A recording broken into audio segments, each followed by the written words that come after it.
ও আমার গোলামেরা, ওই আযাবকে ভয় করো, যে আযাব যখন আমি জমিনের বুকে পাঠাই শুধু জালেমদেরকেই মারি না, আলেমদেরকেও মারি। আযাব যখন আসে তখন শুধু জালিমই মরে না, আলেমও মরে। জানেন, মুসা আলাইহিস সালামের পায়ে একবার একটা লাল পোকা কামড় দিয়েছে, লাল পিঁপড়া। লাল পিঁপড়া কামড় দিলে খুব আরাম লাগে না? কি লাগে? হ্যাঁ, জ্বলে না? লাল একটা পিঁপড়া কামড় দিছে, তো উনি রেগে মেগে পাশি দেখে লাল পিঁপড়ার বাসা, পা দিয়ে ডলে মুছে সবগুলো পিঁপড়া মেরে ফেলছে।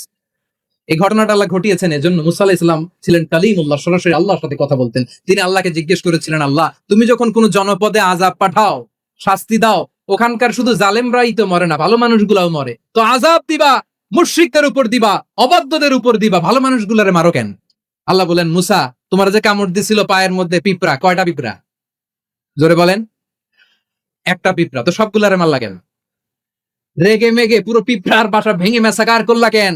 এই মুসা, আমি যখন অ্যাকশনে যাই, আমি যখন শাস্তি দেই, তখন এত বাস বিচার করা হয় না, বাস বিচার করা যায় না। যখন অ্যাকশনে যাওয়া হয় ওইটা ডাইরেক্ট অ্যাকশন হয়ে যায়। চিল্লায় বলো ঠিক কিনা?